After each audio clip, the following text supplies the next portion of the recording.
Hi, everybody. It's Ben Thorpe, Associate Editor with Farm Equipment. Welcome to another episode in our Thought Leaders series. Today, we have Shawn Skaggs with Parallel Ag. Shawn, can you tell us a little bit about who you are, what you're doing, and your history in the industry?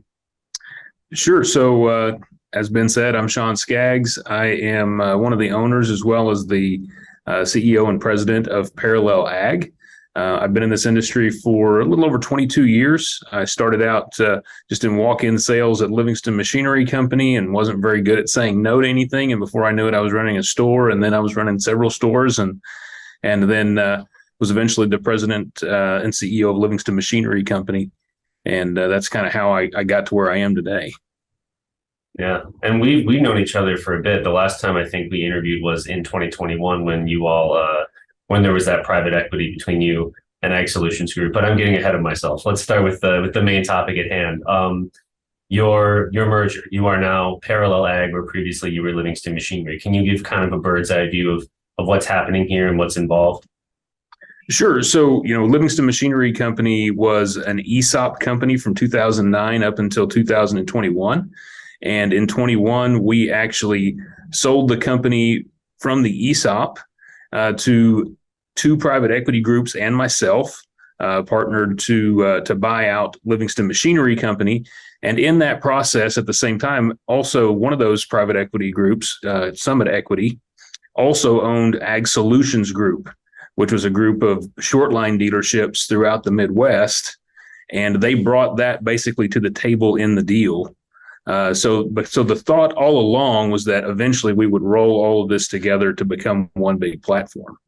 And so at that time, we formed a holding company. It was Ag Solutions Group Holdings.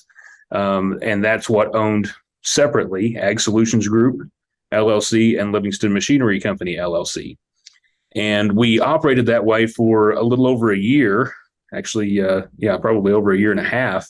But it took us kind of that long to try and figure out exactly how it would work, right? Because we knew long term that we wanted to roll those companies together. We wanted to create a larger platform. So that was the kind of the plan all along, was we wanted to create a platform company that we could then build off of.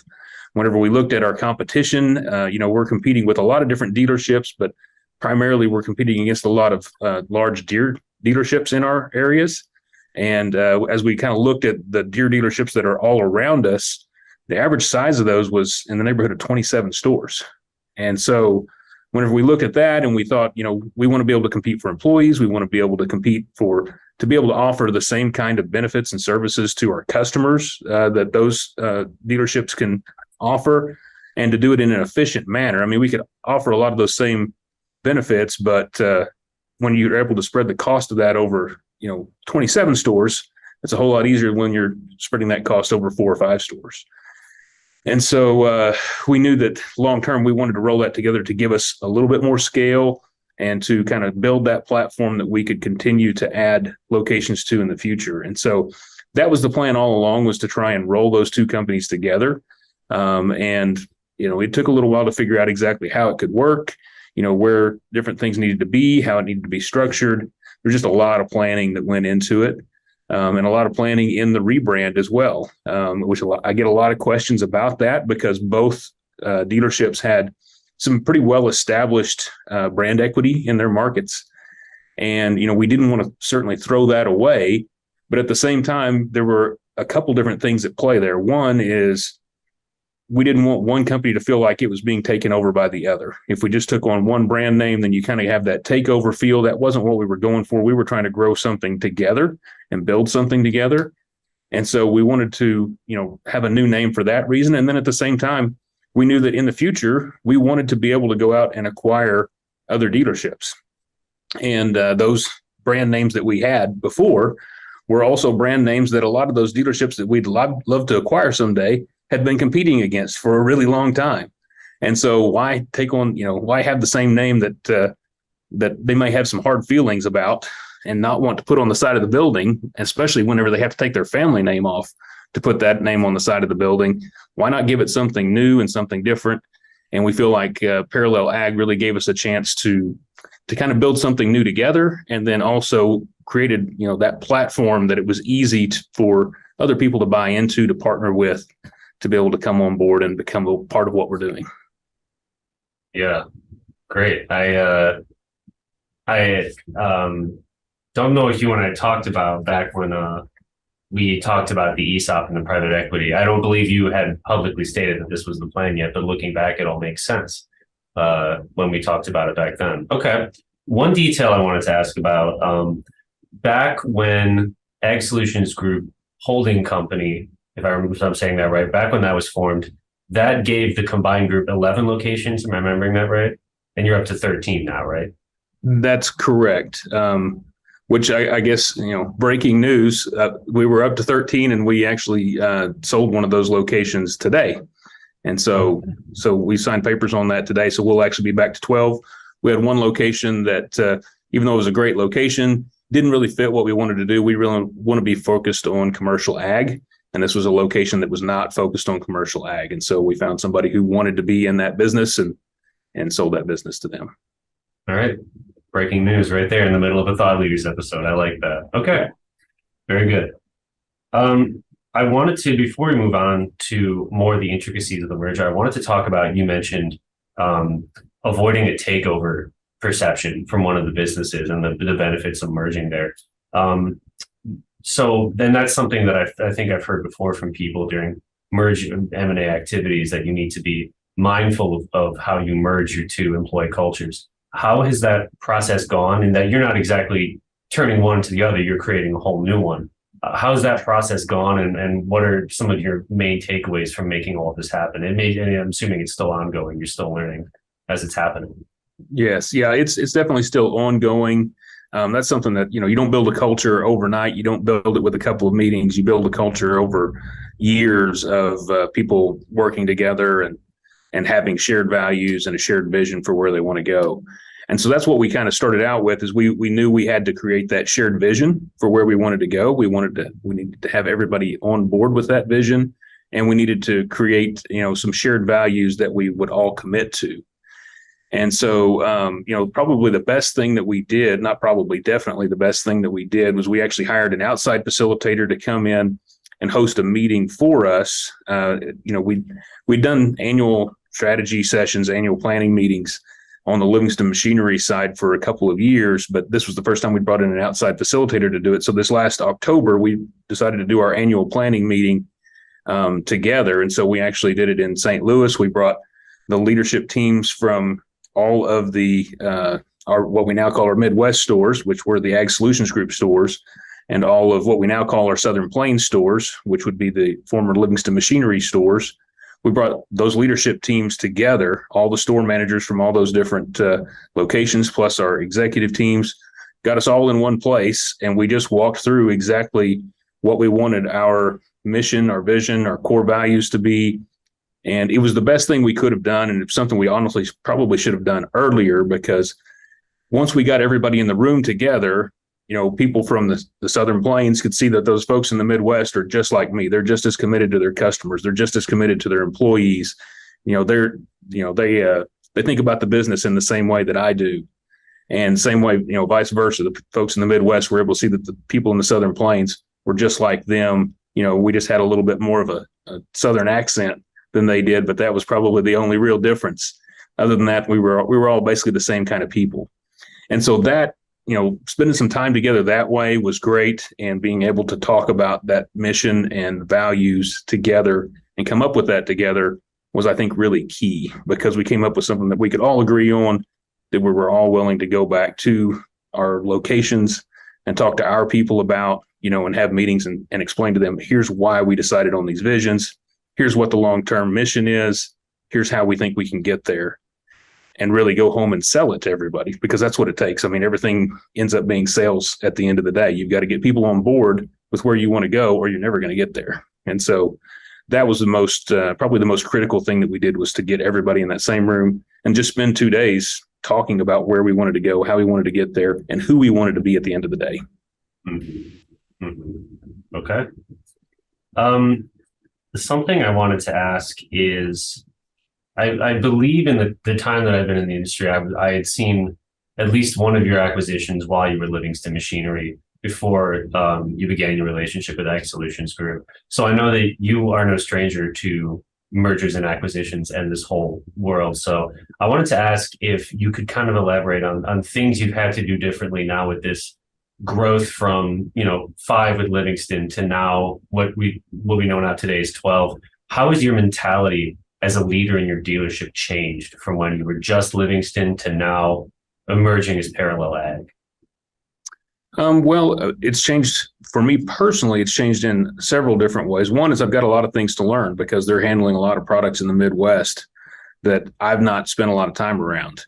They're handling a lot of application products that I was not as familiar with because we were focused on a totally different kind of application. And, I spent 22 years selling hay equipment and tractors and things like that, but not really focused on anhydrous applicators and some of the other tools that they use in the Midwest. And so I had a lot to learn there. But the most important thing was probably that I had to get better at delegation. And I'm still working on that today because I can't be everywhere at once, right? I can't, visit all 12 or 13 stores as often as I'd like to. I used to try and do once a month, but that's just not possible with this many stores.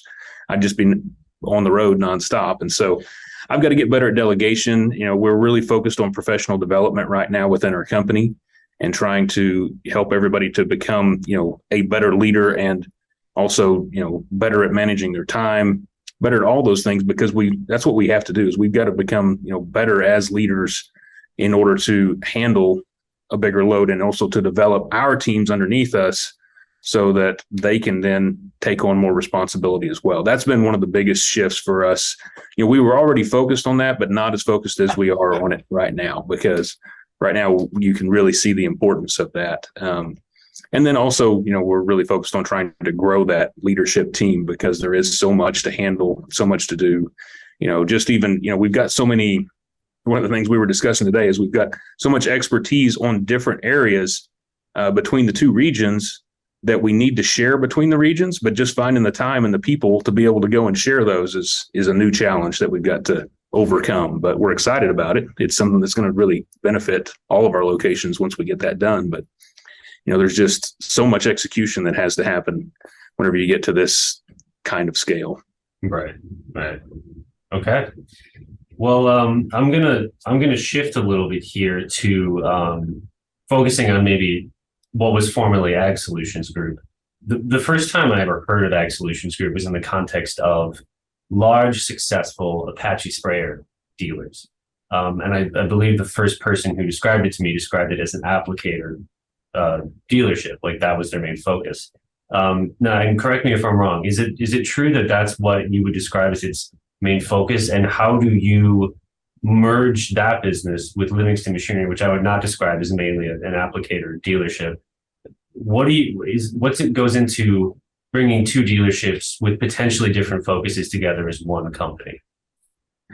Yeah, so that's actually something we're still working on intently right now. And it's going to be an ongoing process, and we're going to have to learn as we go on exactly how to do that because it is very different. You're right.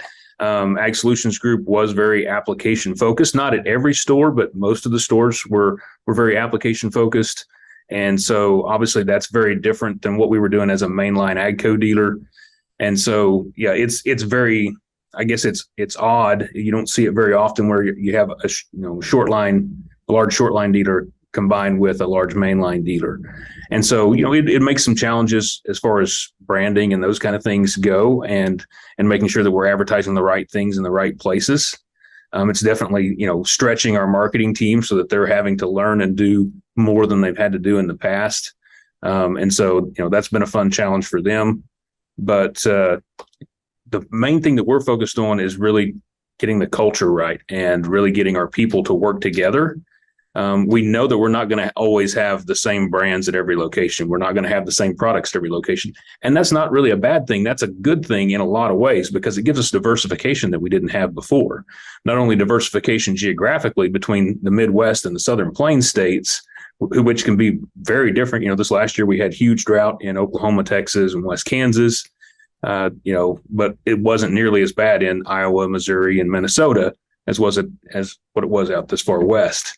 And so that gave us some diversification that was really good. It helped, part sales were much better in the Midwest than what they were in the Southern Plains because the Southern Plains, we didn't do very much. We didn't run tractors very often because it was just too dry. And so, that geographic diversification is great, but also the product diversification is great because there's always going to be ups and downs and cycles within each one of those markets for different kinds of crops, for different kinds of products. And so that diversification, I think, is going to help us, but also the expertise that we're able to lend each other in those different areas, I think, is going to be really helpful in the long run. We do have plans to try and add some more lines to the Ag Solutions Group in the way of things like tractors, things like hay equipment where it's appropriate. We want to add some of those lines to those stores. And at the same time, we want to take some of those application lines that we're carrying up in the Midwest, some of the things that we don't have currently in the Southern Plains states, and we want to bring those down to the Southern Plains as well. And so in the end, it's going to be a larger product offering for all of our stores, but it's just going to take some time to work through that and get there, because the key is we've got to know what we're doing with those before we go out and try and launch those to customers. One thing, and again, you've kind of beat me to the punch here, because I was going to ask about, I guess I was just going to say that when I saw this news, and as I told you earlier, my editorial team and I were discussing how it has used the word unique. It is unique to see in the world of dealer M&A to see a major line dealership, an AGCO dealership, and a Shortline dealership combined into something new. So I'm just going to ask you, do you see this kind of solution, the parallel ag solution, and bringing these two dealerships together? Is this kind of unique, especially to you in your unique situation, or do you see potential for this kind of business format to be applied elsewhere in the nation or elsewhere in the industry? Yeah, I think it could be applied elsewhere in the industry. It just kind of depends on what the needs are and what the opportunity is, right? So you've got, if you look at some of the other networks out there, the Deere Network and the Case Network, that are a little bit further along in their consolidation efforts than what AGCO is, there's not going to be a lot of opportunities for them to grow by going out and acquiring other dealers of the same brand. And so it may come to a point, and we've seen this with some other industries as well, where you had a lot of industrial dealers who started to get into the ag business because they had basically been capped out on their industrial business. They had very specific borders that they couldn't go outside of. And so there was really no way for them to continue to grow that business other than to get into a different industry. Well, this isn't getting into a different industry, but it is getting into some different product lines. And so I think you could see that happen with some other platforms out there where they start to get into some short line businesses, or possibly even other main lines, but it's probably a lot more likely to happen with other short line businesses to be able to continue to grow their business within that, either within that geographic footprint or in a totally different geographic footprint. I'm not saying it's the ideal model by any means, but it just, I'm kind of an opportunistic person. Whenever there's an opportunity there, that's whenever you need to step forward. And sometimes that, the opportunity doesn't look like what it looks like for most other people. Mm-hmm. I would describe you as an opportunistic person, Shawn. I would agree. The next thing I wanted to ask about is future plans for parallel ags. I know you said that the plan is to create a platform and then make other moves throughout the industry potentially. So is there anything else you can tell us about maybe what your next plans are, or how you plan to use this platform to further grow the dealership group?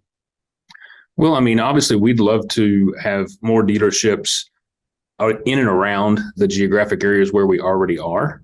Some of those dealers are ready to move on and do something different, and some of them aren't, and we're very respectful of that. The process of coming to a decision about whether or not you should sell your dealership is a very emotional one. For so many dealers, it's about their family name being on the building. It's about it being passed down from generation to generation for maybe 100 years or more.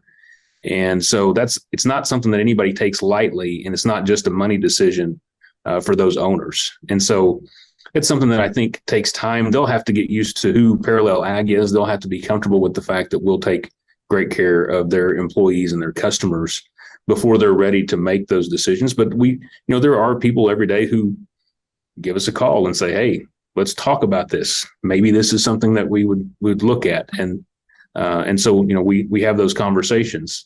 There's some other places where we'd really like to be that they're not ready to have those conversations yet, and that's okay. Like I said, it's it's not something that's going to happen overnight. We're not going out to try and push people into doing that, but we do want to grow long term. We feel like we really need to be, long term in that 25 to 30 location realm in order to be the full dealership that we want to be for our customers, to offer all the things for our employees and our customers that we want to offer. Right.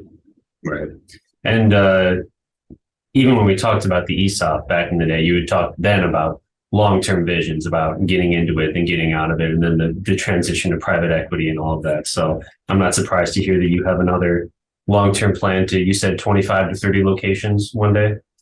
Yeah, and who knows? Maybe it's more, maybe it's less, but it depends on what opportunities present themselves, right? But that's what we feel like.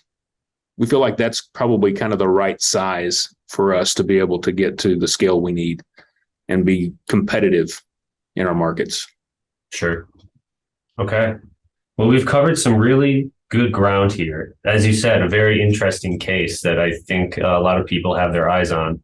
And I guess I'll just wrap up by asking you, is there anything important about the coming of parallel ag that we haven't covered? Anything that you want other dealers to take away from watching you take this very unique step in the industry?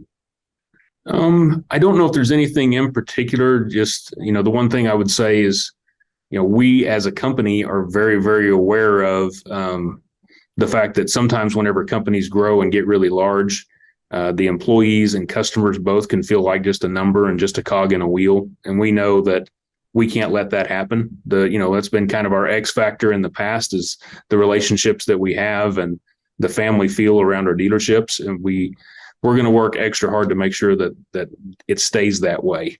And it's going to be really hard to do at scale, but that's the thing that we feel like is one of the very most important things to us as we continue to grow this. But I guess if there's anybody out there who has any suggestions on how to do that as you achieve that kind of scale and that number of employees, I'd love to hear how they've done that. All right. Okay. Well, this has been very informative. And thanks for sitting down with us, Shawn. Really appreciate it. All right. Thank you, Ben.